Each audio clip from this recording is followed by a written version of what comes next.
Thank you so much for coming here today to Adel, Georgia. It is great to be here, and I am the co-host of Georgia's Morning News. You can go to marthazoller.com and listen to that live, or you can go to 1340wgau.com and listen to it live every morning. We don't have a station in Adel yet, but we do have 10 stations around the state, and we're going to be adding 2 more in Columbus and in Warner Robins here in the next couple of weeks, so we look forward to that.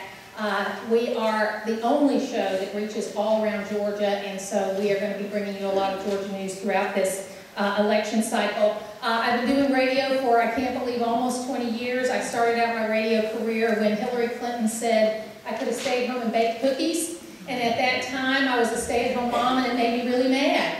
And so I called in my first radio show. One thing led to another, and I've been doing radio for almost 20 years. I also write, and sometimes see me on the Fox News Channel, and my newest venture is zpolitics.com. But we're here to talk about these candidates and to talk with these candidates. I wanted to let you know this is the first of 7 debates, so we are learning, and we appreciate the folks from Cook County working so hard. If you have any suggestions after this debate on things we did well, things we could do better, go to georgiagop.org, that's GAGOP.org, and give us some feedback, because we're going to be in different places all around the state up until the time of the primary, which will be on May the 20th. It'll be here before you know it. I want to explain the rules of the debate. First one is really more of a forum. In just a moment, each of the candidates will be coming out. They will have an opportunity to give a 2-minute opening statement to tell you all who they are. Then we will start a round of questioning, and each candidate will be asked each question. They will have 90 seconds to answer, and at the discretion of the moderator, if one of the others call each other out, then I will give them an opportunity to have a rebuttal.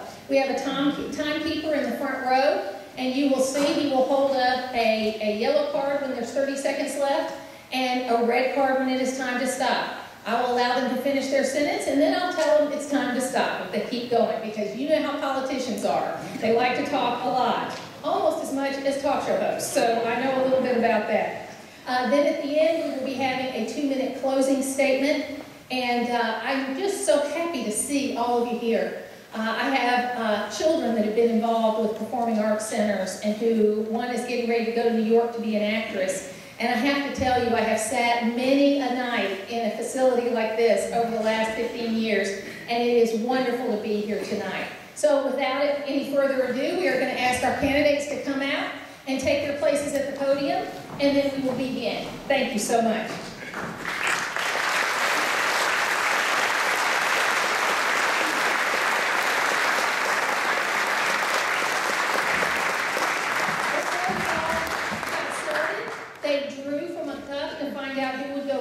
The opening statement and who would go last. That's how we'll go for the opening statement. For the closing statement, we'll start with the last person and come this way to go first. We are going to open now with our first opening statement with Art Gardner. Thanks so much for being here, and I want to thank everybody that put this together. It's a great event, and I'm very happy to be here. My name is Art Gardner, and I'm out to fix the government and restore our party to its full rightful place. Give you a quick background on me. I've been working in small businesses most of my life. I started out working as a mechanic at the age of 14 years old.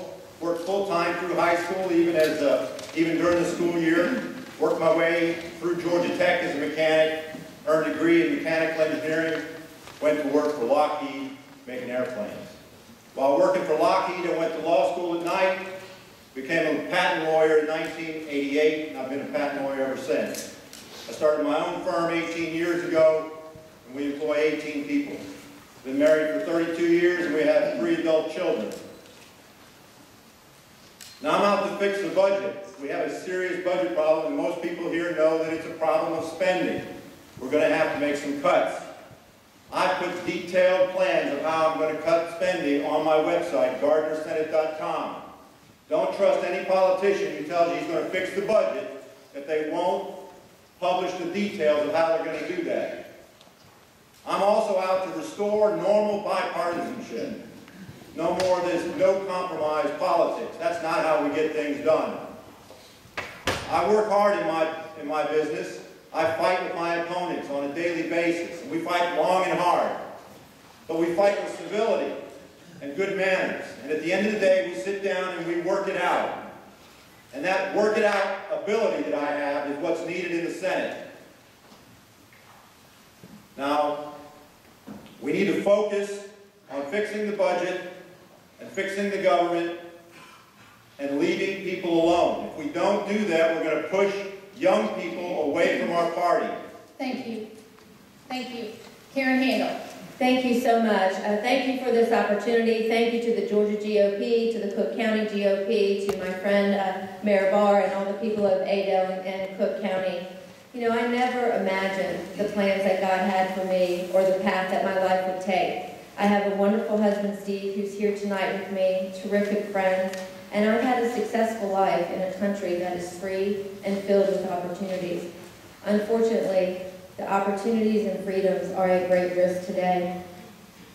As a business person, I had executive positions at KPMG and Siva Vision Corporation. I was CEO of a large chamber of commerce that I took literally from the brink of bankruptcy. I learned a lot, and what I learned was this, that results matter.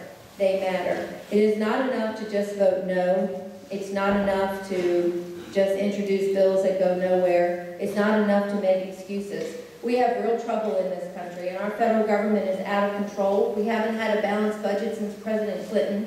The reckless spending has given us a $17 trillion debt. We're overtaxed and we're overregulated. Now, it will be easy to blame the Democrats for all of this. However, the hard truth is that accommodating Republicans have helped to bring us to this place. Career politicians, more interested in being reelected than making the hard decisions, have just kicked the can down the road. Results matter and records count.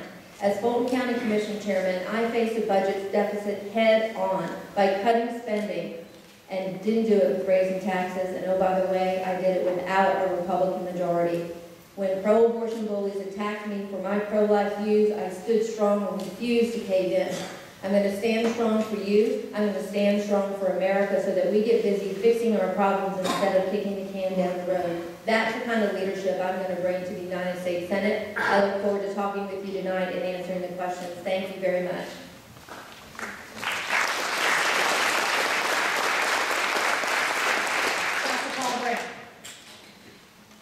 Friends, government is totally out of control. It's become too big, too burdensome, too intrusive. It's taxing too much, spending too much, borrowing too much, regulating too much, sticking its ugly nose into our business too much. That must stop. Both parties are guilty.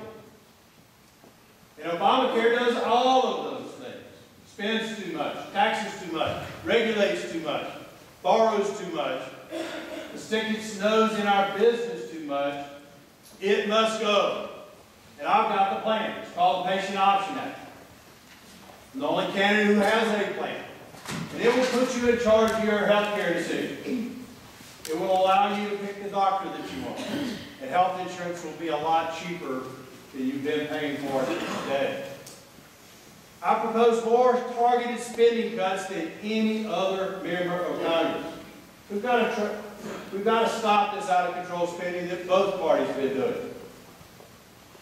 I'll tell you more as we go through this evening, I'm sure, about those things, but there are 4 questions I ask about all legislation. All 4 have to be yes. First, is it constitutional according to the original intent? Second, is it right? Third, do we need it? Fourth, can we afford it? If all 4 yes, I vote yes. If one's no, I vote no. And I'll pledge to you tonight, I'll vote that way as your U.S. Senator. The father of 3, grandfather of 2. The husband of my wife, Nikki Brown, for the last 28 years. I'm fighting for their future. I'm fighting for the future of your children and your grandchildren. We have to restore fiscal sanity in Washington. That's what I've been doing in Washington since I've been elected to Congress, and that's what I'll do as your U.S. Senator. Thank you.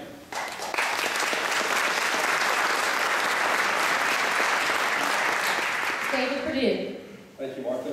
Thank you, people in Adel and Cook County. I'm delighted to be here. My mother's family from Turner County, so I think I knew my way down here. We spent the afternoon in Albany at a family funeral, and I'm delighted to be here. First of all, I'm not a politician. I thought a lot about getting in this race. And I'm in here because we have a full-blown financial crisis. It's real, it's here right now, and it's dead serious. I believe our career politicians have created it. If this were a business, we'd hold them accountable. It's not complicated to get it fixed, but it's politically difficult because we have people who are more interested in getting reelected than solving the problem. We have a $17 trillion economy. I'm the only person in this race with a 41-year international business career that's run some of the largest companies in the world and brings an acumen that can develop an approach to using the economy to solve our debt. $17 trillion, we all know about that, but what we're not talking about is an $86 trillion train wreck that's coming at us in future unfunded liabilities by our federal government, in Social Security, Medicare, and unpaid benefits and pensions for our federal employees. And what are we getting for that? 1 out of 5 Americans today are out of work or underemployed. 80% or more of the jobs created this year are part-time jobs. That's not what we bargained for in the United States. Well, who's responsible? I guess I am, but I think you are too, because we keep sending the same people up there and expecting different results. There are fewer than 10 people in the United States Senate who have any business experience, fewer than 10. People in this race have been in office for 63 years, the politicians in this race, and have run 39 times. I offer an alternative. I think it's very simple. To get different results in Washington, I think we have to send a different kind of person to Washington. Thank you.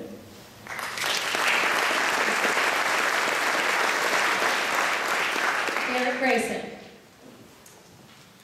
I'm not going to spend time selling you on conservative principles. You should already expect them from Washington. To see those principles, visit our website at grayson2014.com and you'll see for yourself. Let's acknowledge a few basics. First, things are not getting better. Period. Secondly, a good voting record is meaningless if bad legislation consistently passes. Lastly, it only takes one person to change the room, and that is by serving the people first, exposing corruption, and allowing you to take out the trash. What we have is a situation where political royals are destroying the independence, liberties, and freedoms of Americans. Their ability to do so is made possible by the royals within the two-party system where the rank and file, people like you and I, are systematically misled by politicians and corporate media. This we can easily fix. Ignore corporate media. Stop electing royals. Obey the Constitution. Focus on repair and expose the corruption. Our top priority is to get government out of business, bringing jobs back to America, return education to parents and local government, repeal Obamacare, and enhance our current healthcare system. Lastly, don't say I support tax reform. Bring it up and pass it. In closing, on the 113th Congress, former Secretary of State Gates said this, and I'm quoting, "They are uncivil, incompetent, and fulfilling basic constitutional responsibilities. They are micromanagerial, parochial, hypocritical, egotistical, thin-skinned, often putting self and re-election before country." This was my view of the majority of the United States Congress. Thank you.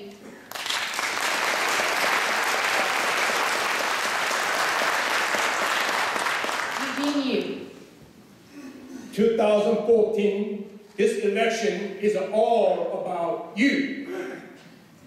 Good evening, ladies and gentlemen. My name is Eugene Yu, and I am living in American dream. The young boy came to America 42 years ago. Tonight, I'm standing before you this evening. Here I am. I'm running for U.S. Senate. This is what I call pure American dream. And I prove this American dream is real. I stand here today because those who stood before me have fallen short, solving our nation's challenges. I stand here today because their promises have not been kept. Because I see the value that America is great. We live in a great nation, the nation that I believe in. The freedom, independence, opportunity, injustice disappearing across this country. And I have watched for too long as the candidate. We are offered the promise only more of the same. I refuse to accept that this is the best we can do, while Americans lose health care, and Americans lose their job, and government trample the free market. I may look a little different, I may sound a little different, but I am same American like you.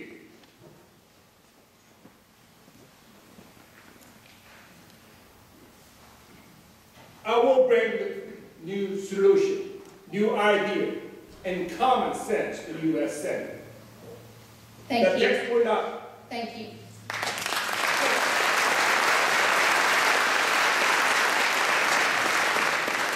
Jack Kingston. Ladies and gentlemen, the American dream is at peril. Big government intrusion and runaway spending is sapping our personal freedoms and liberty. If we're going to change it, we have to turn around the United States Senate and put it back in Republican hands. I grew up in Athens, Georgia, in a great time. In those days, you said, yes, sir, and no, ma'am. You respected your teachers, our veterans. You followed the rules. Kids had chores and were taught to be responsible. Families sat down together every night for supper. My dad was raised in New York during the Depression. He was raised hard, and he taught his kids to learn the value of a dollar and the rewards of hard work. We all had chores. I started buying my own clothes when I was 12 years old. I cut grass. I saw programs at the University of Georgia football and basketball games. I was a busboy. I was a cook. I worked at a movie theater. I worked construction. My dad wanted us to know the value of work. My mother taught us about ideas and values. She took us to church every Sunday and made sure that all her children knew right from wrong. Libby and I have raised our 4 children the same way. We taught them to contribute, to respect people, and to save their money. They've worn a few hand-me-down clothes. Our children know that Cool Whip containers make great Tupperware. And they know I'm still driving the old family car that they rode to school with. As a member of Congress, I've applied these same principles. I've cut my office budget $1.3 million. As a committee chairman, I cut spending $3.6 billion. I've come home each and every weekend. I've driven the carpool. I attend church in Savannah, and I never forgot who sent me to Washington, D.C. We need people who are in touch with Georgia to represent us in the U.S. Senate. Thank you.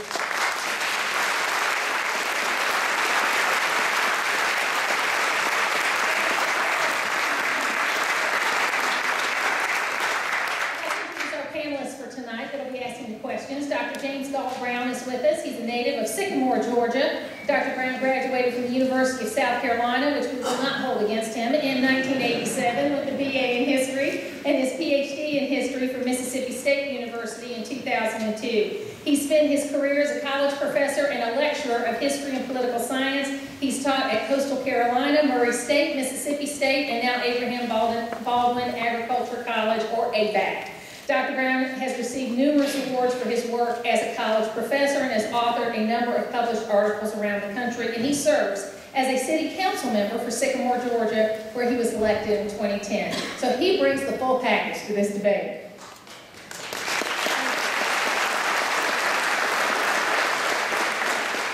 Our second panelist is Nicholas Buford. He's a native of Cordele, Georgia. He's a member of the Georgia GOP statewide advisory board on minority engagement, and he's active as a college Republican Republican at Valdosta State University. He's a sophomore studying political science. He serves as a senator at VSU's Student Government Association and is a member of numerous honor societies. And an active campaign volunteer, Nicholas serves the Lowndes County Republican Party, where he helps organize events such as the recent visit of Allen West this fall. Thank you.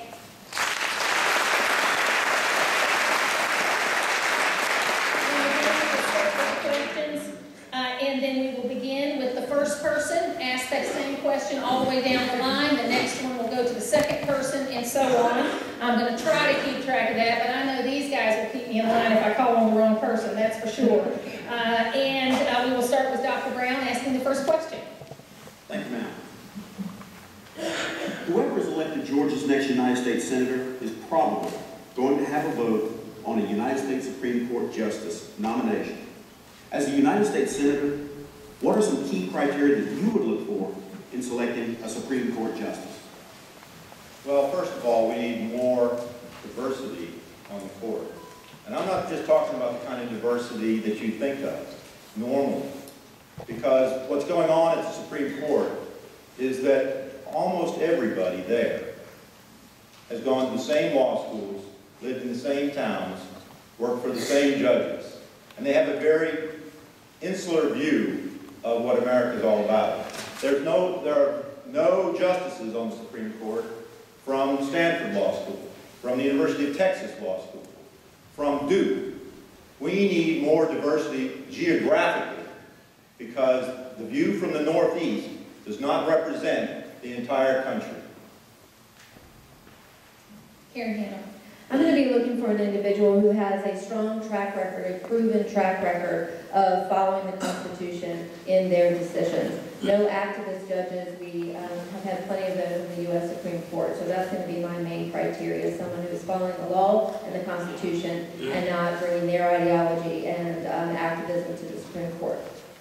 Paul Brown. Dr. Brown, when I was sworn in the U.S. Marine Corps, when I was sworn into Congress, I swore to uphold the Constitution against enemies, both foreign and domestic. We've got domestic enemies of the Constitution, and they're sitting on federal benches wearing black robes today. And as a true conservative, as the true conservative in this race, I'm going to continue to look for people who are going to apply the Constitution as our founding fathers meant for it to be. Not interpret the Constitution, but apply it. You see, our founding fathers wrote voluminously about what they meant for the Constitution to be. And ever since I've been in Congress, I've been applying that original intent of the Constitution to how I vote. In fact, if it's not one of the 18 enumerated powers in Article 1, Section 8, I will not vote for it. Because I do take that oath to uphold the Constitution very strongly. That's the kind of federal judges, from a district court judge all the way up to Supreme Court, that I'm going to be looking for. David Perdue. The first thing is we cannot tolerate any more activists. It's pretty simple when someone gets there and tries to drive their own agenda. My first criteria will be, do they believe the Constitution and will they apply it? I agree. We do not need any more individualists up there. We need somebody that's going to interpret the Constitution as it was written. And I like the idea of talking about the intent. There's plenty of documentation about what the intent of the Constitution was as it was written. I agree we need more diversity. The good old boy network should be dead in Washington, but unfortunately it's alive and well in Congress, in the advisors around the White House, and indeed in the Supreme Court. Derek Grayson. It's quite elementary. Someone that is unbossed, unbought, not beholden to either party, that is truly conservative and will not legislate from the bench. That is what we lack in this country today. Eugene Yu. We need a justice who understands the role of the court. Not to make the law, or not to let the Congress whatever they want. The court must interpret the law based on the Constitution. That's what I go for. Jack Kingston. Number one, somebody who's a strict constitutionalist. Number two, somebody who will not legislate from the bench. If they want to legislate, they should run for office. Somebody like Clarence Thomas or Anton Scalia, somebody who believes in the American dream and people who actually experience and know that it's more than just a theoretical document. That's what we need on the court today. Very good. Second question, Nicholas Buford. Candidates, the state of Georgia is one out of only 10 states in the country that has a AAA bond rating. On the other hand, the federal government is $17 trillion in debt, and our credit rating has just been downgraded. What reforms are you in favor of to get our federal spending back under control? Karen Handel. Thank you. It is imperative that we get federal spending under control. I have proposed that we move to zero-based budgeting and to a 2-year budget cycle. Folks, it is not hard to cut the budget. It's not that complicated. What is hard about it is the politics of it. It's not enough to just say you're a true conservative. You have to be a proven conservative who's actually gotten the job done. If you look at the state of the debt, it's gone from $4 trillion to $17 trillion in the past 20 years. We are not doing enough, and the individuals on this stage who have said that they've tried, trying is not enough. I'm the proven conservative in this race who has actually cut the budget. I did it at Fulton County as commission chairman, and I did it without a Republican majority. Paul Brown. Washington has to live within its means. Since I've been in Congress, I've proposed more targeted spending cuts than any other member of Congress. We just have to stop spending money that we don't have. Both parties are guilty. Let me give you some examples of the spending cuts that I proposed. Right now, we're spending almost $70 billion a year on the U.S. Department of Education. The average salary of those fat cat bureaucrats, most have never taught a child to read, is over $105,000 a year. I say, let's close down the Department of Education totally. Let's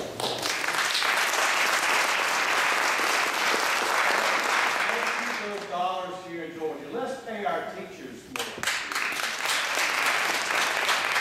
Let's get the shackles that no child left behind, I call no teacher left unshackled, that's been placed on our teachers. We've got to stop this out-of-control spending. That's what I've been fighting for ever since I've been in Washington. And I've also introduced the strongest balanced budget amendment to the Constitution that is in Washington. We have to balance our budget. We have a AAA bond rating here in Georgia because Georgia has to live within a balanced budget. The federal government must do so also. Families do, businesses do, the state does, the federal government must also.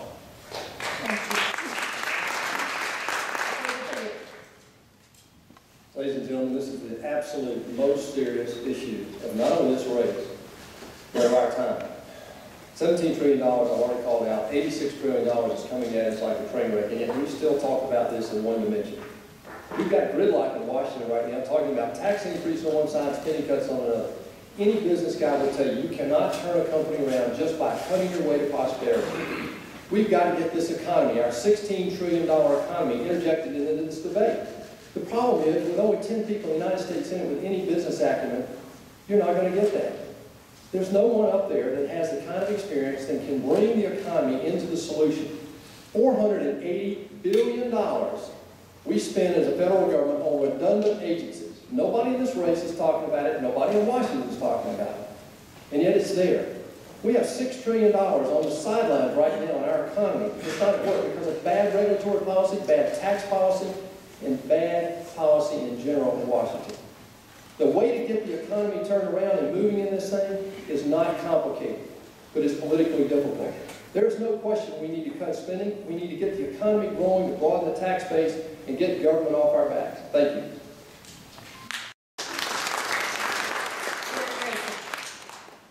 Two undeniable truths. You've heard these same promises election after election. That's the first one. The second one, nothing has changed. The debt has continued to increase. There is only one way to fix this. You got to stop sending the same people back to Washington, D.C. You have to stop re-electing people that say, I'm going to go to Washington and I'm going to work with those up there. Washington doesn't want to fix the problem. They like it the way it is. And the only way for us as Americans to take this back, new blood, and fire those who stand in the way.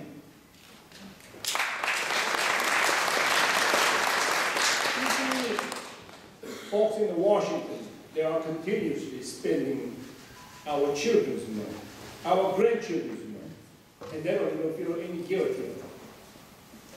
In the private sector, every one of them should get fired. I propose that we get serious about opposing overgrowing executive branches, starting with the Department of Education, Department of Energy, Department of Commerce, and EPA. Those four departments, if we cut it, that alone is a $189 billion per every year. How many jobs can we create with that money?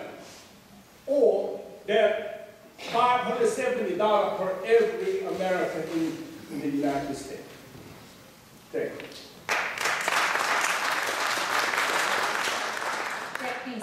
You know, as a member of Congress, I've always tried to treat your money the same way Libby and I treat our own money, the way I'm sure you and your family treat your money. That's why I can stand before you and say I'm the only member running here who has actually cut his own office budget, $1.3 million, returned to the taxpayers in unused office expenses, because I've spent your money the way I spend my money. I'm the only one running who can say I've actually cut the federal budget, $3.6 billion, and incidentally negotiated with the Democrat Senate and had it signed into law by President Obama. There's so many things that you can do if you are by nature frugal, if you by nature work hard, and if you by nature know how to get things done. Do you know that there are 47 different federal job training programs? If one worked, we wouldn't need the other 46. Now maybe we may need more than one, but that's the kind of thing that's in the federal government that I've been fighting. Do you know that when I was chairman of the Agricultural Committee, we were still funding the World War II mohair program? A mohair program to make uniforms for World War II soldiers. But we quit doing it because I spend your money the same way Libby and I spend our money. Thank you.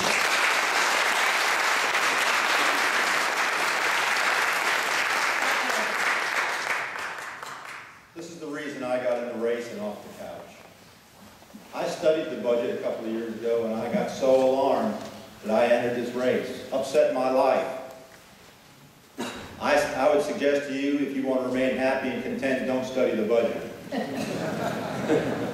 Secondly, we have 3 congressmen up here who are part of the problem. The congressmen are part of the Congress, and it's the Congress that has spent the money. The congressmen are asking for a promotion. I say no promotion. I've been making payroll in my small businesses my whole life. I know what it means to balance a checkbook. Now, cutting the budget means real cuts. It's going to hurt. It's going to hurt a lot. We can't solve the budget problem by pretending that we can cut somewhere and it won't hurt anybody. Every dollar that the government spends goes to some person or some company. We're going to have to cut, and that means it's going to be at least somewhat uncomfortable. You're going to have to cut in the big areas. You're going to have to cut in Social Security, Medicare, Medicaid, all forms of welfare, defense spending, and non-defense discretionary spending. All 5 parts of the government are going to have to see some cuts. That's what's needed. Thank you. Dr. Brown, the next question. What do you believe to be the most detrimental aspect of the Affordable Care Act, and how will you address it? And we'll start with Dr. Brown. The most detrimental part of the Affordable Care Act, Obamacare, is the Unaffordable Uncarried Act. It is Obamacare. There's nothing good about it. It must go in its entirety. We can't fix it, and I've got the plan. It's called the Patient Option Act. The Patient Option Act will make your health insurance much less expensive. First, it repeals Obamacare. but it makes health insurance cheaper for everybody. It'll provide access to good quality health care for all Americans, and it's going to save Medicare from going broke. That makes your health care less expensive because it opens up the marketplace. You can buy your health insurance anywhere in the country. Buy the kind of health insurance that you and your family need. You can join an association. My bill is the only actual Republican bill. There's several, but mine is the only one that doesn't have the federal government controlling the association. We've got to get rid of Obama. And it's the true conservative in this race. I've got the plan to do it. It's the Patient Option Act. It's H.R. 2900. Go on brown.house.gov. It's BROUN.house.gov, and you can check it out. I've got the plan. The only true conservative plan that puts you in charge of all your health care decisions and keeps federal bureaucrats from making a health care decision for you or your family.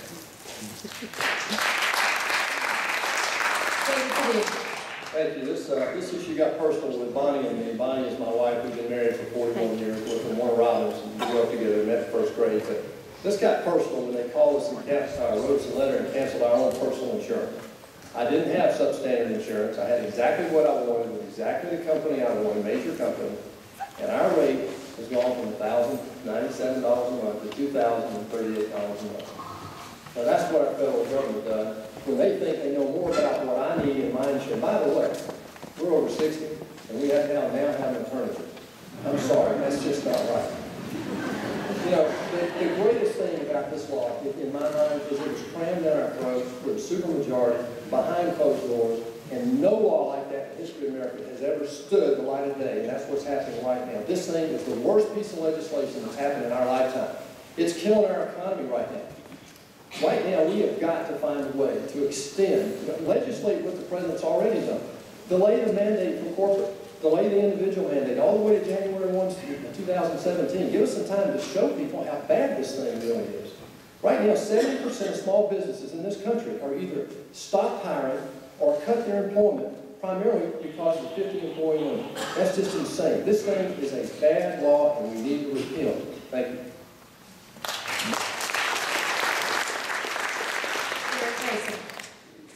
My father was out there. He's 82 years old. My mother was 79. Great guy.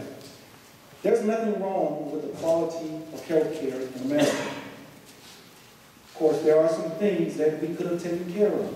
But see, here's my problem. It's a little disingenuous for me. Now, I despise Obamacare, and I don't need a reason to want to, I don't need any other reasons to want to get rid of it other than it's going to cost jobs, people aren't going to be able to afford it, and Obama lied. Anything based on a lie is always bad for you and not good to you. So that being said, the Republicans, my party, they had 12 years to do something about our healthcare system.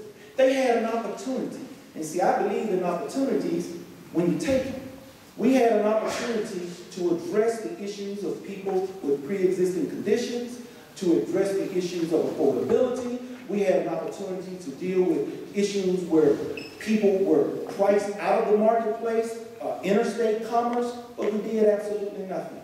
Now, when you take all of that into consideration, why aren't they putting all that effort into repealing legislation like FISA, NSA, et cetera, et cetera? So be careful what people are selling you. Yes, we need to get rid of Obamacare, but be careful who's bringing it to you because they should have done something about it in the first place.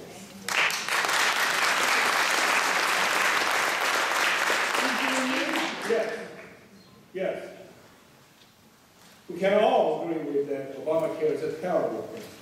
There's no question about it. In my book, I give F.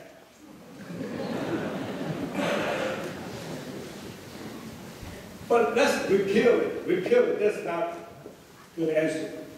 Well, we got to come up with some solution. Am I right? Yeah. This evening, on my website, I will release 5-point plan.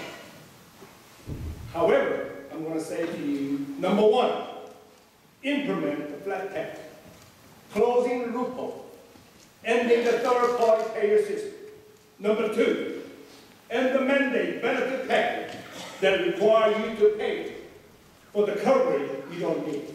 Number 3, allow the competition in the insurance market to cross state lines. Number 4, allow the nurse practitioners greater independence to fill the shortage of a primary care doctor. And number 5, reform the medical malpractice, so lowering the cost of doing business with a doctor. This is an economic problem. This is a market problem. But more than this, it is a personal problem. Tonight, my brother's here. He's a cancer survivor. He lost his insurance on the Obamacare. Thank you.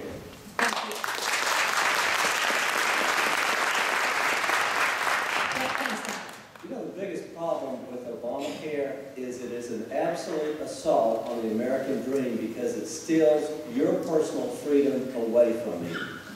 And that's why I am so opposed to it. It's 1/6 of the economy.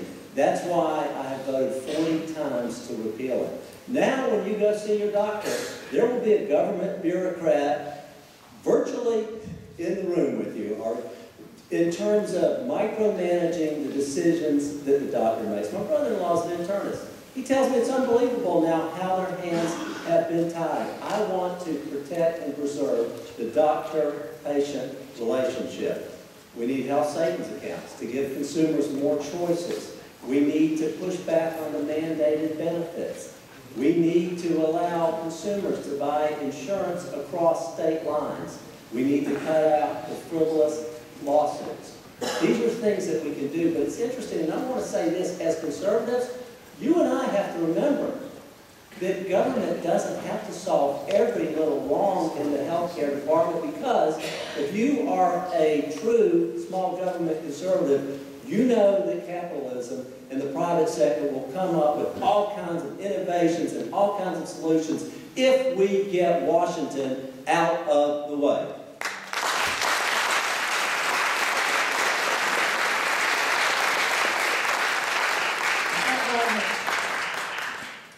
Well, to answer the question of what is the worst thing about Obamacare, I think you have to look at it from 2 different perspectives. If you're a young person, the worst thing about Obamacare is that older people are expecting you to pay for their care out of your pocket. The young people under Obamacare are getting the short end of the stick. If you are a lover of the Constitution and a lover of liberty, Obamacare represents a dangerous shift in the debate. Under Obamacare and things that have happened since then, a great many Americans now believe that health care is an absolute right. That you don't have to buy your own health care, that you have a right to health care. Well, who's paying for that right? Where is that right stated in the Constitution? The third thing is, the third group that's affected by Obamacare is everybody else, the whole rest of us. Because Obamacare removes the patient even further from the payment transaction. And over time, people will consume more and more since they're not paying for it themselves. And that will run up costs. Obamacare is destined to drive up costs tremendously. Thank you. There are others who have indicated that they'd like to fix it, tweak it, just let it play out and see what happens. It needs to be repealed immediately and in its entirety. Congressman Tom Price has a really good bill, H.R. 2300, that he's been out aggressively pushing. It has portability of insurance so that you can take your plan across state lines. It has provisions for a high-risk pool for those with pre-existing conditions. Importantly, it also expands health savings accounts, and it has additional tort reform so that we can begin to address the rising cost of health care due to defensive medicine practiced by so many doctors. But one thing is clear. When Republicans had an opportunity to do something about health care reform when the so-called Hillary care was derailed, what happened? Absolutely nothing. Ladies and gentlemen, results matter. And it's not enough to just talk about what you're going to do. Results matter. It's about what did you do. And the fact is that we have 3 years of Obamacare coming at us, and there was hardly any blip about it. Where was the outcry? Some of that's on us, but also it's on those that we elected to represent us in Washington. They dropped the ball, they were asleep at the switch, and now we've got to get serious about repealing this before it bankrupts this country. Thank you.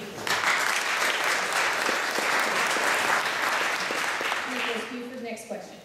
Every candidate across the country from both parties always says they're going to Washington, D.C. to change things. Why should we believe you? And we'll start with, David Perdue. Yeah, thank you. Well, as an outsider, that's a great question for me, and you got to believe I get that every Monday night and Saturday morning on the trail. There's a big difference. I've had a career. I've had the entourages. I know where the best restaurants are up there. The problem is, I'm not going up there to have a career. I'm going up there to fix a problem. If I didn't think I was qualified to deal with the crisis of the day, and that is the debt in the economy, I would not be up here. I don't have to do this. What we need in the United States Senate is leadership. I will go into the United States Senate, and listen to this. This is how crazy it is in Washington. With only 10 people in the United States Senate with any business background, and 36 senators who have been in Washington in one form or another for over in elected office for 30 years. I will go in the United States Senate with more business experience than any other person in the United States Senate. I'm sorry, I've had a nice career, but that's just not right. With the crisis of the day being the debt in the economy, we need more people who have a business acumen. More people who want to go up there and make a difference and not just get reelected. It just seems to me that the problem in Washington is that people go up there and get seduced and get more concerned about getting reelected than they do about doing the right thing. Again, 4 politicians in this race have been in elected office for 63 years. I think we have an idea of what their primary purpose is.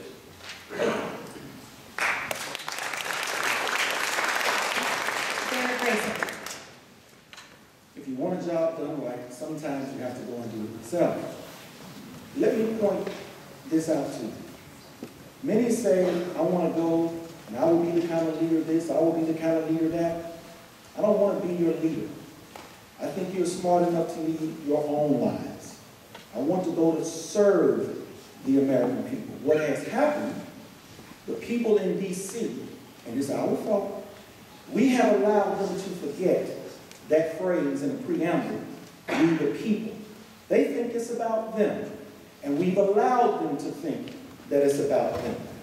We need people that are willing to go and serve and remind those in D.C. that is what you are here for. And if you refuse to serve the will of the people according to the Constitution, as mandated by the rule of law, you need to be exposed so that the people can exercise their power through voting and send you back home. That is why you can trust me, because I don't want to go lead you. I want to go and serve the country and get it back to where it used to be, a place that I could be proud of.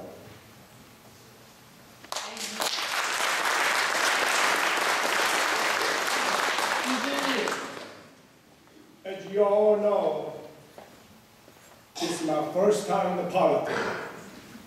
I jumped in the big ocean, not a river, not a lake. I have a lot of gut to jump in the river, ocean. If I have that much gut, then you have to trust me. When I get to Washington, I will serve for you. I will fight for you. I will stand up for you. I will not worry about re-election. I will not worry about what party leader think I should vote, what lobbyists tell me is fashionable.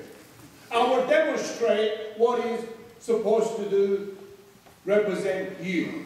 Most politicians, once they get elected, they become living 30,000 above the air. They think they are above the us. I will be below to you, and I will serve to you. Thank you. Jack Kingston. You know, if I wanted to take the easy way out, I would stay where I am. But ladies and gentlemen, the American dream is at peril. We need people who are tested and people who are consistent. I told you about the cutting that I have done. I will remind the people of Cook County in southwest Georgia how many town meetings I have had on tough subjects. I'll remind you that I come home each and every weekend, that Libby and I have raised our children in Georgia. I've driven the carpool. I've sat in doctor's offices. I've gone to the school plays. I've shopped at the Piggly Wiggly. I've listened to the people of Georgia. I've never lost my way. You know, it's easy to vote against Obamacare and the Obama stimulus plan. If you're a Republican, that's an easy vote. You can come home and write about it. But do you remember May of 2008? George Bush had a stimulus plan.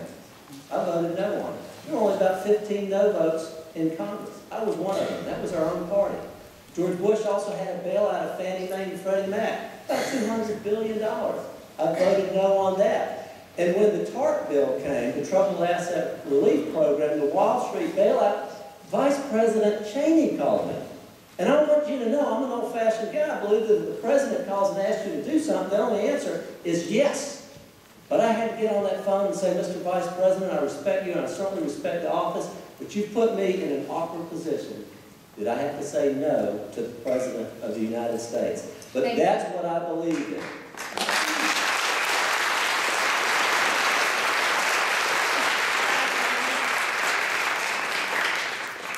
Well, let's focus on what the question was.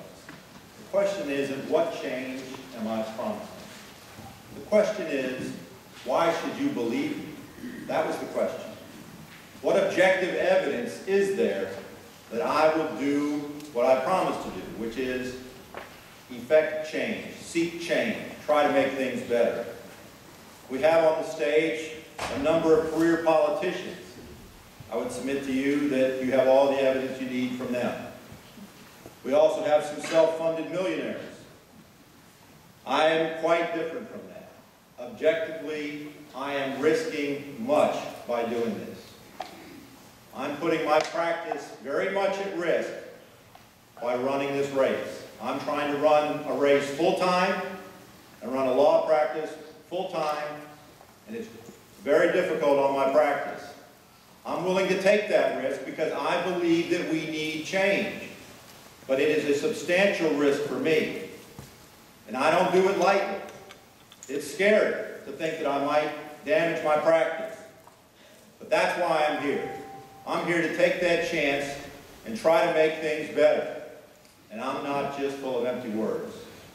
The evidence says that I'm out to make a difference.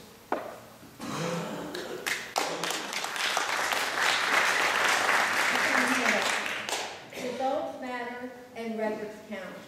I am the proven conservative on this stage who has a record of actually putting conservative principles into action. Look at my record. As Fulton County Commission Chairman, I dealt with a budget deficit, a $100 million budget deficit, head on by cutting spending, not by raising taxes, and I did it without a Republican majority. I have a record of standing up and not caving in. And ladies and gentlemen, the record from Congress is clear. The deficit has gone from $4 trillion when Congressman Kingston was elected to $17 trillion. Now, I appreciate the effort, but that is not good enough. The three congressmen together, since they've served, the deficit, the debt in this country has doubled. That is not good enough. We have to get serious about individuals who are going to go to Washington and be accountable to you, not to the leadership, not to the K Street tax, but to you, so that we can get our country back on track. And on a personal note, I'm the beneficiary of what this great country has had to offer. And I won't sit on the sidelines and not do my part to make sure that we do everything that we can to put this country back on track.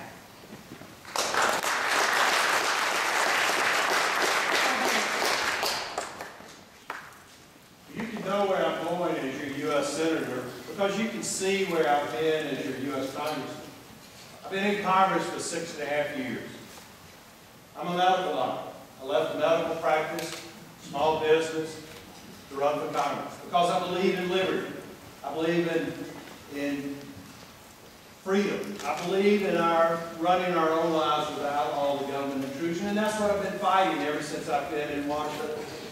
I'm the true conservative that has the record of fighting all these things that you'll hear every candidate talk about.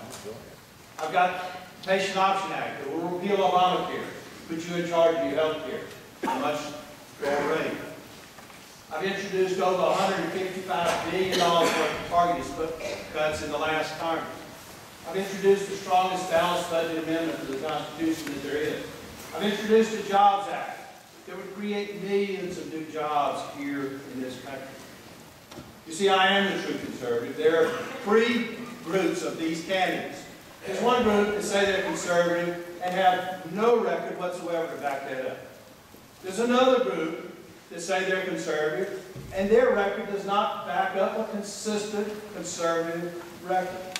And I'm the only candidate who has a proven record. The true conservative who has a record of standing firm on the principles of our Constitution and of conservatism. Be true conservative. Thank you.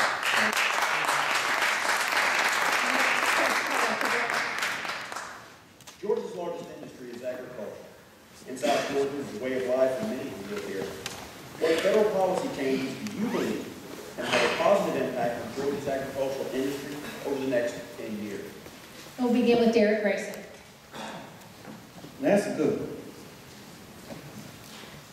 What's happening because of government interference? Those that deal in agriculture are constantly battling with those in D.C. who are fighting over things like how much sugar to produce, how much they can sell, how much milk they can produce. Government even argues over whether or not they are going to control the amount of milk that's actually produced. Why is government in the agriculture business? They're supposed to be sitting back and letting business handle business. But the greatest tragedy that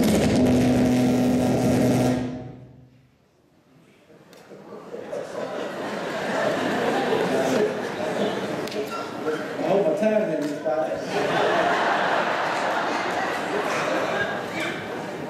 The greatest tragedy that I see affecting farmers that is preventing them from getting over the hump, including government being in the way, is the fact that those in Washington have tied the food stamp program to the farm bill, which makes it impossible for us to reform the food stamp program and hamstring what's happening with farmers, and this keeps them in a never-ending cycle. What I would do, I would separate those two, the food stamp program from the farm bill, so that we can start working on some actual reform for those receiving food stamp, and secondly, for the farmers.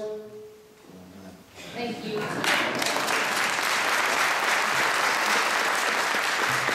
know, I'm trouble when I stand right next to you. If the Republican or the free market party, we must support the farmer. It's agriculture. It's a business. You eat, I eat, we all eat. Am I right? We have to be helping this farmer so we can have some good food with competitive price. Remember, the farmers are business too, original businessmen. Agriculture is America's greatest company. Competitors, so the benefit. We need a policy that support our farmers. Thank you. Jack Kingston. Having served on the Agriculture Committee and worked with ag policy nearly my entire career, those of you who are involved in agriculture know how involved I have been. And there are a number of things that I've worked for. Number one, a decent trade policy. That's why in 1999, I pushed to deepen the Savannah River so that we could open up the exports to our ag markets and other markets in the state of Georgia. Number two, farmers need access to credit. And one of the downsides of the government overreach on Dodd-Frank is that community banks are no longer healthy in rural America. Number three, we need to get EPA off the farm. Number four, we need to have a decent... know what we're talking about with that one. We need to have decent access to labor. Number five, we need to start drilling our own oil. Because if we could bring gas down to the same price that it was when President Obama was sworn in, what a difference that would make on the farm. And by the way, in January '09, gas was $1.90 a gallon. If you reduce gas about $1 a gallon right now, it would be huge for rural economies. You also need to get the FDA off the farm if they don't know what they're doing on the Food Safety Modernization Act. And as you know, those of you in fruit and vegetable, what a problem that's going to be. The USDA has always worked with agriculture, but unfortunately, other government agencies work against it. Thank you.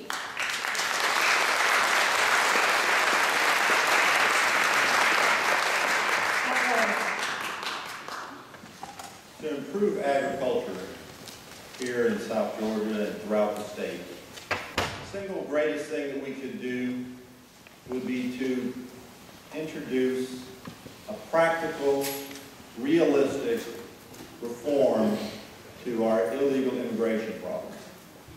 We need to provide consistent, stable labor pool for the farmers here in South Georgia and elsewhere.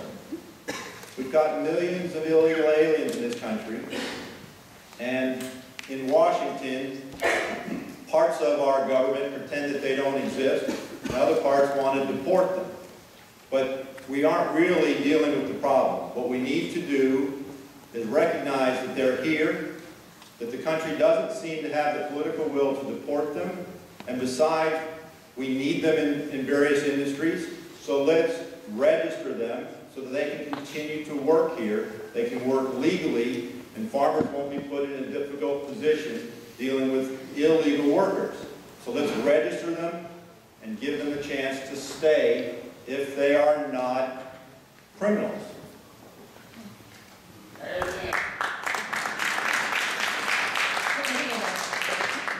Well, what needs to happen in the immediate future is to get the Farm Bill passed. Ladies and gentlemen, Congress has known for 5 years that this bill needed to be reauthorized, and yet here we are past the deadline again, and our farmers and agribusiness community remain in limbo because Congress is not doing its job. Of course, we need to rein in regulations. We need to have a cross-the-board audit of the regulations. We need to start with EPA and eliminate the duplication and the redundancy, not just across the agencies at the federal level, but from the federal level to the state level, so that we can get the regulators who have become more and more punitive off of the farm and off of the back of our small businesses in particular. But we need to get that Farm Bill passed, and I hope that Congress will act on it expeditiously, keep it separated from the food stamp bill, because in my opinion, the farmers and agribusiness community, you have a right to have your issues stand alone and not be held hostage by an entitlement program.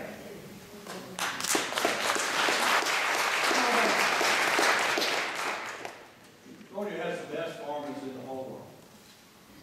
The nation cannot feed itself. It's not a secure nation. We need to do everything that we can to help agriculture. I used to farm. I know farmers. And I know farmers. The greatest problem with agriculture today is government. It's government regulatory burden. It's the high cost of energy. Other candidates have talked about, in fact, I agree with Jack Kingsley, we need to lower the cost of energy. In fact, the reason energy is so high today is because the EPA has put a tremendous amount of regulations on the industry or the energy producers across this country. It's driving up the cost of electricity. It's driving up the cost of diesel fuel and gasoline. It hurts all of us. In fact, it hurts poor people and senior citizens, the policies of this administration. And that has to stop. The EPA is one of the greatest attacks on agriculture today. In fact, I want to eliminate EPA altogether. The thing is, the farmers, the foresters, the hunters, and fishermen are the true conservation in this world. They're the ones who live it. They're the ones who put their money into making sure that our environment stays safe and that we have clean air. We've got to get rid of the EPA and get the regulatory burden off. Thank you. Thank you. Well, my mother and father were teachers. Before we had family farms, and I grew up on those farms, I worked in a dairy farm. I know what the cows want to do at 3:30 in the morning. It's not not fun. I empathize. But it's more than that. This is a perfect example of what's wrong in our Congress. I hear all the rhetoric about low energy prices. Since 1973, this Congress has never given us an energy policy. I'm on the utility board, and I can tell you right now, they're going after natural gas the same way they went after coal. They couldn't get cap and trade passed, so they turned right around, the president did, and told the EPA to kill coal, which they did in a year.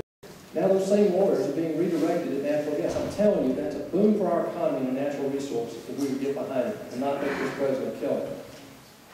In my opinion, the agricultural industry in Georgia is absolutely crucial in our future, indeed for our U.S. economy. The problem right now is that we ball our farmers up in over-regulated requirements, bureaucratic compliance requirements, and now it's so hard to get guesswork visas done that they have that problem as well. I believe we've got to streamline that as well. And here's the real problem. The U.S. budget right now, we spend 35 cents of every dollar we spend as a federal government is borrowed. That's a low estimate. That threatens our military, it threatens our education, and indeed it threatens our very farm programs that are the backbone of our agricultural industry. This is what's got to change. This isn't just holding up and making farmers better, it's solving the debt crisis. Thank you. Thank you. This might be the final question, depending upon how long everyone takes on the answers, and then we'll have time for closing statements. Let's go to the next question, Nicholas Buford. Candidates, what is your campaign doing specifically to appeal to voters who don't traditionally vote for Republicans?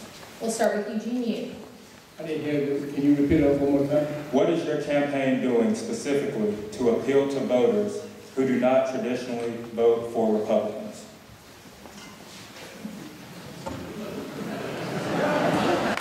Wow, that's a really hard one.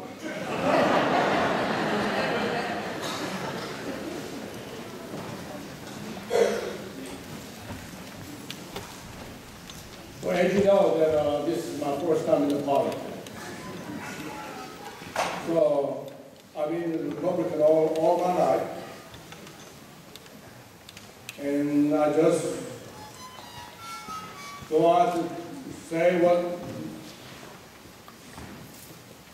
reach out to my constituency to tell them what I believe about the Republican true conservative. I just have to do my best. Thank you. Thank you, Nicholas. The district that I represent, the 1st District of Georgia, is the least Republican district in the state. My own home county is a very eclectic community. It has all kinds of heritage groups and all kinds of different groups of people there. My district, something like 24% African American. I've always reached out. Chatham County re-elected Barack Obama by 55%. I won 53%. And yet I'm a consistent conservative with an A+ NRA rating, with 100% national right to life, a 95% American conservative union rating. But I got 53% in the same area that Barack Obama got 55%, because I know how to reach out and talk and engage. Give you an example. 50% of the hotels in America are now owned by Indian Americans. Well, the crazy Obama administration came in a couple of years ago and said, even though your swimming pools have handicap access, you have to put in a $2,000 wheelchair lift. Now I'm sympathetic to people with wheelchairs because my father-in-law had Parkinson's and was in a wheelchair. But it was something that the hotels didn't need, and it was a waste of money. And I reached out and worked with them, and as a result, have a very good relationship. That's how we Republicans can bridge this gap, by engaging.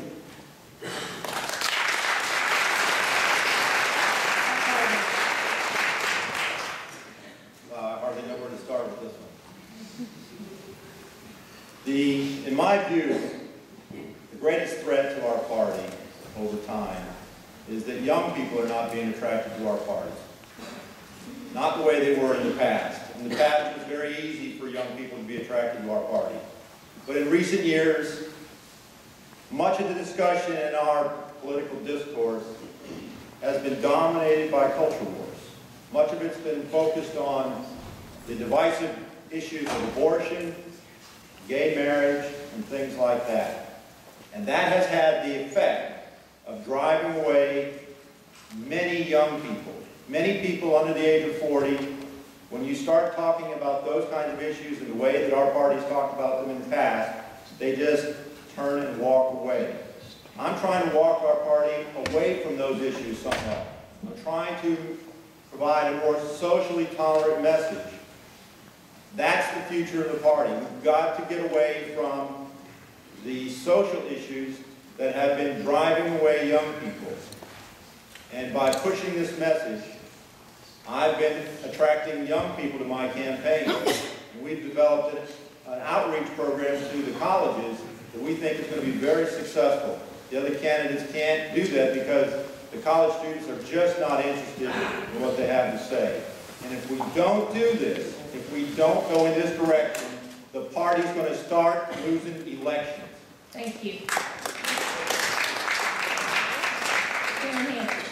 What I've found on the campaign trail is that there's outreach to everyone. Everyone is a potential voter. And what people most want to know is how Republican, how conservative principles are going to affect their lives. How is it going to help them make sure that their children get a good education? How are conservative principles going to make sure that they find a good, stable job? How can we make sure that the American dream stays alive? And what I've always found is that if you go out and campaign hard, you can't just show up at the time of an election. And what I'm really proud of is the work that Chairman John Padgett has been doing in outreach overall for the GOP. And I think that's going to pay great dividends for us as we go down the road. But most importantly, it's not just doing the outreach. We have to connect with people across the state with what we're about and what we want to do and how and why conservative principles will make American families' lives stronger and better.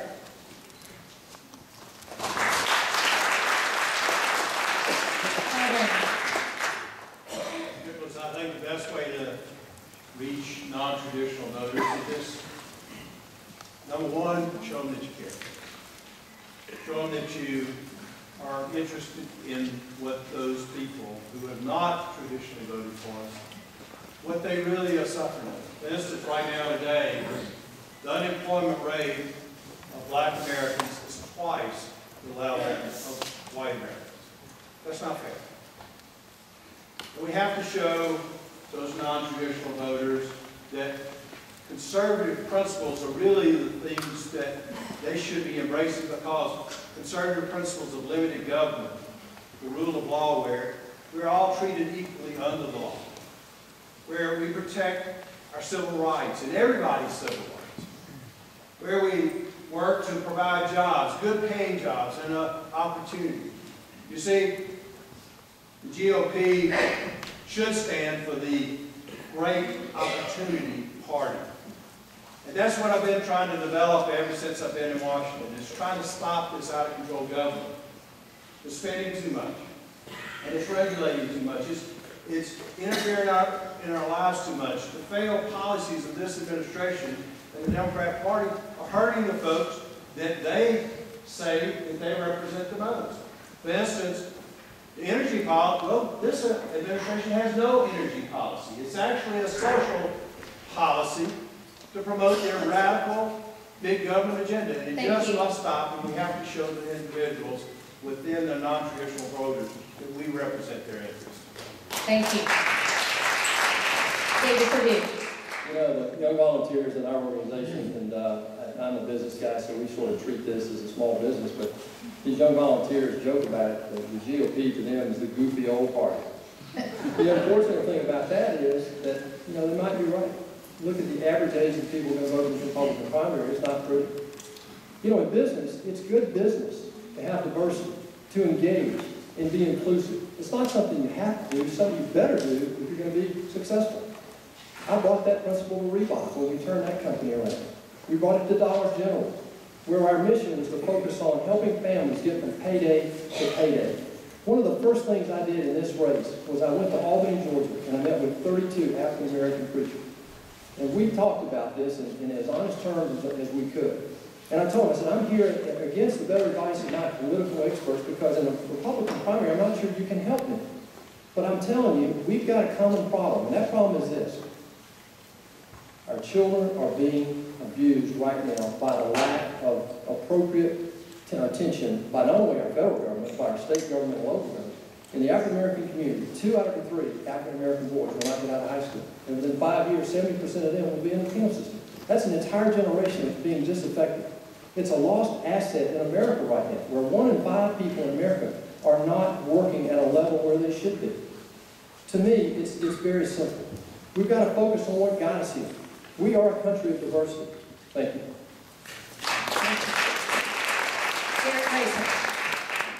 You'll be doing me a favor if you don't refer to me as an African American. I've lost nothing in Africa.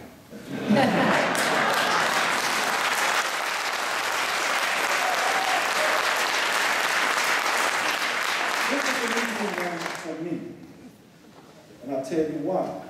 I talk about opportunities, missed opportunities by the Republican Party. Now, I've not, with the exception of Mr. Yu, I've not seen any of my other opponents over in the hood, as they would say, but I'm there. And I reach out to people where they are. We've had plenty of missed opportunities to reach across the line. We even have a national mandate to be more inclusive. The Democrats, they've got a plan. They work together. They are focused on taking from one group of Americans and redistributing to another, thus promising, fostering this entitlement mentality, and folk flock to it. What we need to be doing is actually addressing those issues, because black-on-black crime has gotten worse. Unemployment has gotten worse. All of those things that many ask them to support them for on the Democratic side have never changed. But we can actually do it. We have an opportunity. Why don't we take it?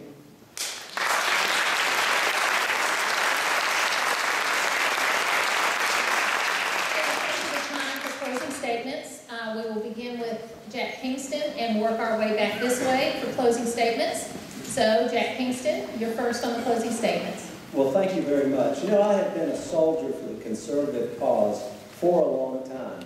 And many people are suggesting that I should shy away from that tested, consistent experience. But I won't do that. I can hit the ground running in the U.S. Senate. If I was satisfied with the status quo, I would stay where I am. I have a 6-point plan, which I believe would be as strong as the contract with America is making a difference. Number one, we need to have a strong military. I'm the only one here who has represented 5 out of our 8 military installations. I don't need to tell anybody from Cook County how important Moody Air Force Base is to our national security and to our local economy. Number 2, we need to balance the budget. Number 3, we need jobs. I'm the one who has championed the port expansion in Savannah, 352,000 jobs in the state of Georgia. Number 4, energy independence. We need to drill our own oil. Number 5, we need to have workfare over welfare. Work is a good thing. Number 6, we need a tax code that is simple, clear, concise, and fair. You know, as a member of Congress, if you don't remember anything else tonight, if you could remember 2 things, the number 1 million and the number 3 billion. I cut my own office budget over $1 million, and I have cut the federal budget over $3 billion. I'm the only one up here who can make that claim. You know, our Democrat opponent is very liberal, very well funded. We need somebody who is a proven hard worker, who is frugal, and who has a vision and can get the job done. Ladies and gentlemen, I'm ready and willing and able to serve. Thank you very much.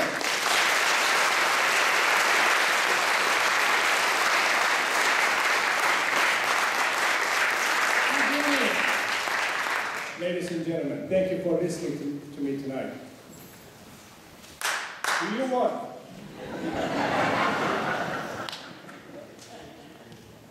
you want a United States Senator who is one of a 100, or do you want one of a kind? Well, I am one of a kind.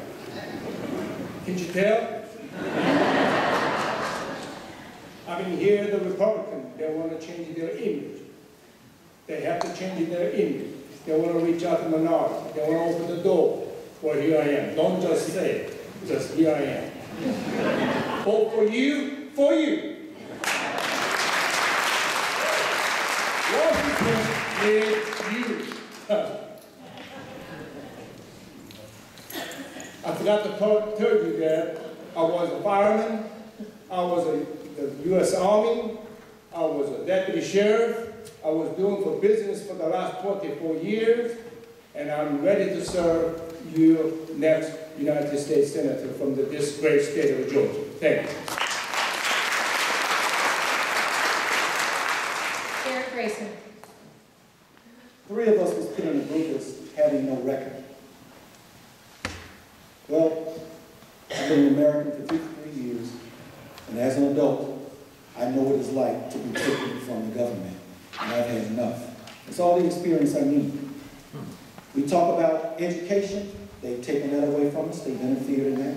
We talk about we want a strong military, yet our troops come home and we find them homeless. We find them committing suicide. To me, there's just something wrong with that. I'm not going to go on and on and on. The debt hasn't decreased. The budget hasn't been balanced. None of those things that we hear.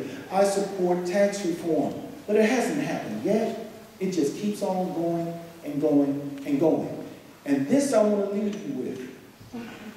Would you continue to put somebody in the ring who continues to lose the fight?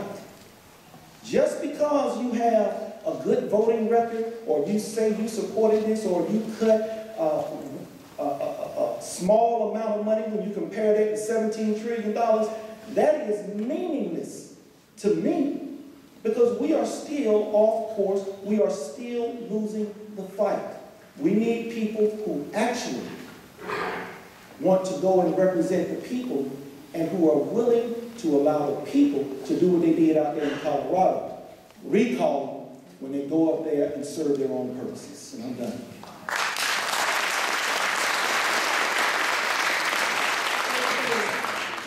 You know, we've been asked to remember a couple of numbers tonight, one of them being 1 million. I'll give you another reason to remember $1 million.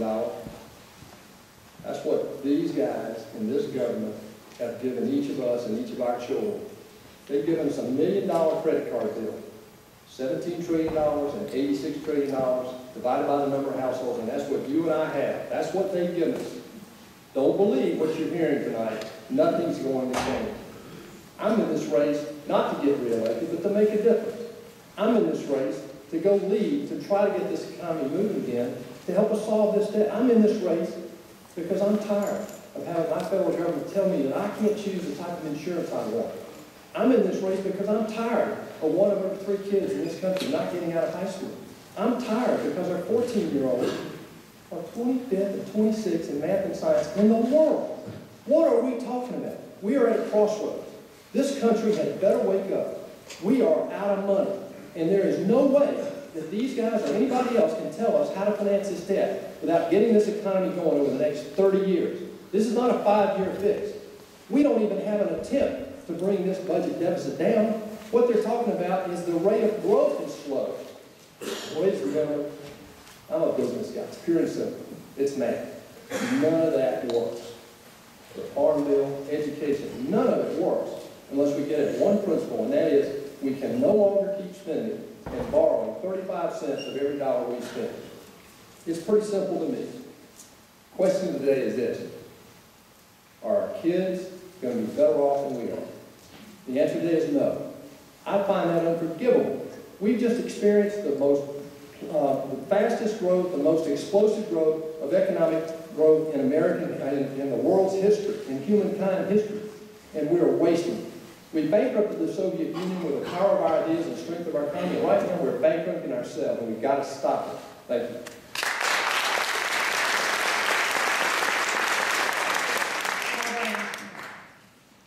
Ladies and gentlemen, you've heard a lot tonight. If you really think about it, I'm the only true true conservative with a proven, consistent record of that conservatism. Georgia values, constitutional values. Patient Option Act that I've introduced will put you in charge of your health care and make it cheaper. I've introduced the Jobs Act that would create millions of new jobs and start getting our economy going so we can pay down their debt.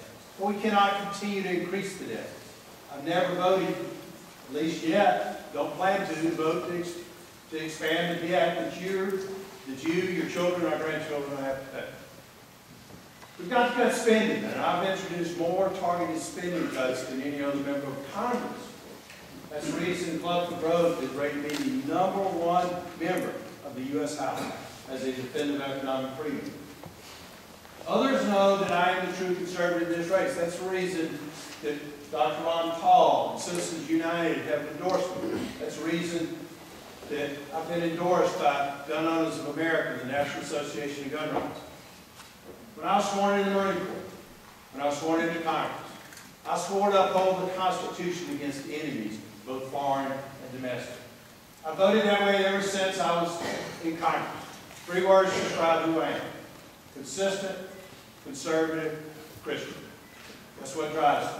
4 questions I ask about all legislation. Is it right? Do we need it? Can we afford it?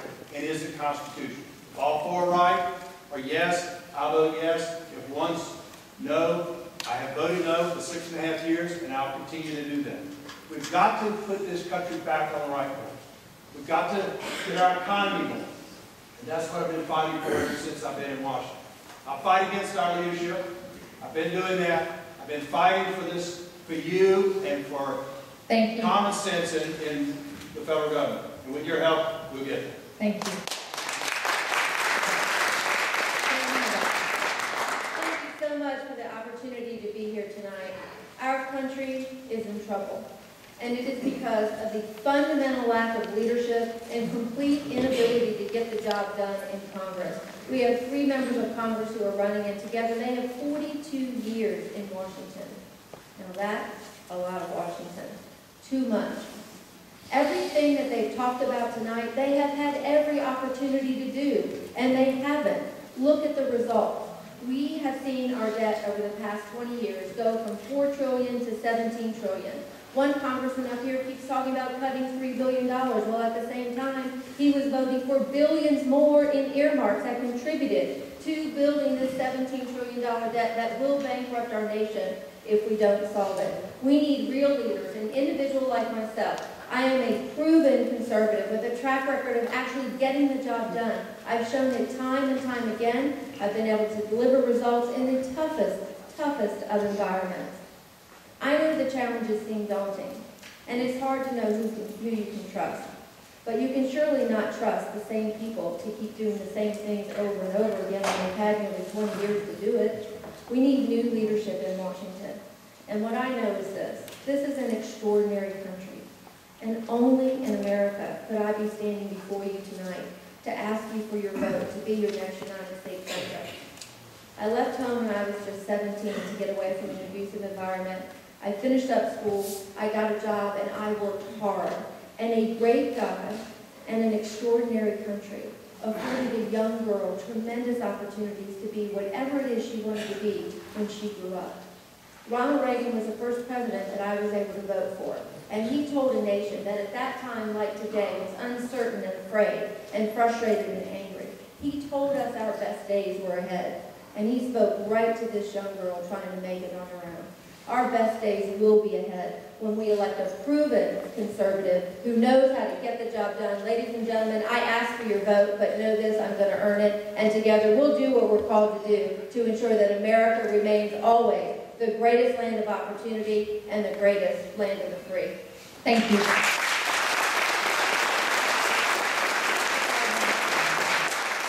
Thank you.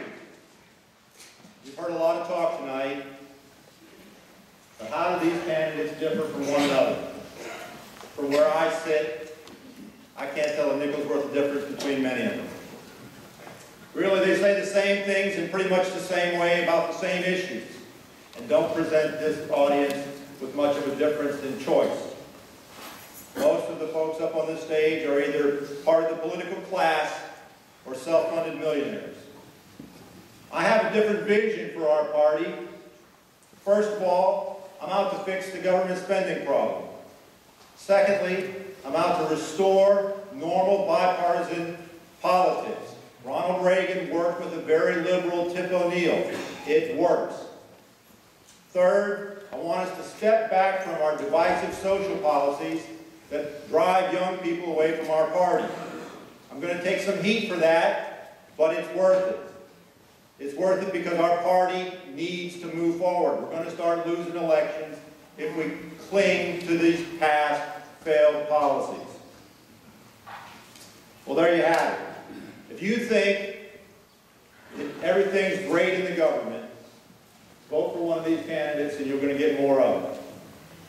If you like the government shutdown and you like the bickering, vote for one of these candidates because that's what you'll get. If you want to pursue policies or continue policies that will drive young people away from our party, vote for another candidate. But if you want somebody that's going to fix the budget, I'm your guy. If you want somebody that's just going to work it out, I'm your guy. If you want somebody who's going to grow the Republican Party, I'm your guy. If you'll give me your vote, I'll make you proud.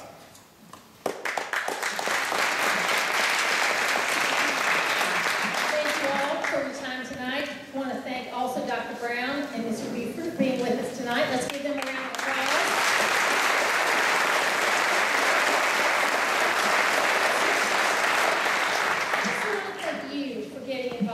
Process. Some people say it's early. I kind of love politics, so I think it's time.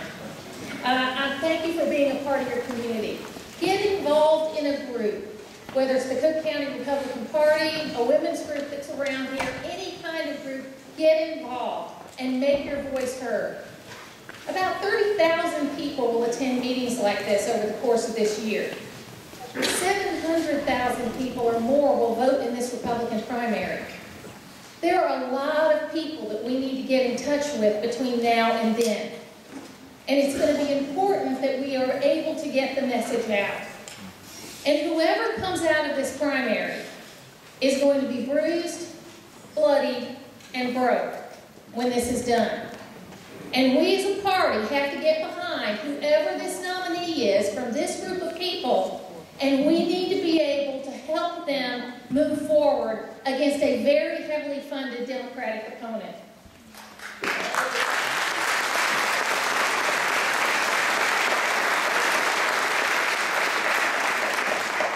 I thank you again for your time. I want to thank the Cook County Republican Party and all the folks that are here. Hope you all have a wonderful, wonderful evening, and thank you for coming. And we'll be on the road. We'll be on the road to these other debates. Go to GAGOP.org for more information. And someone wants to come out? Thank you. Thank you, Martha. On behalf of the Adel Cook County Chamber of Commerce, folks, this has been a great night for Adel and Cook County. The Chamber would certainly like to commend the Cook County Republican Party for the great work that they did in putting this event on tonight. The Georgia Republican Party, thank you for having the confidence in Adel and Cook County to bring this event here to us locally in southern Georgia. Ladies, gentlemen here, the Adel Cook County Chamber of Commerce, the Cook County Economic Development Commission would like to give each of you a gift basket of local and regional products to remind you of the great bounty we have here in southern Georgia. Thank you, Martha.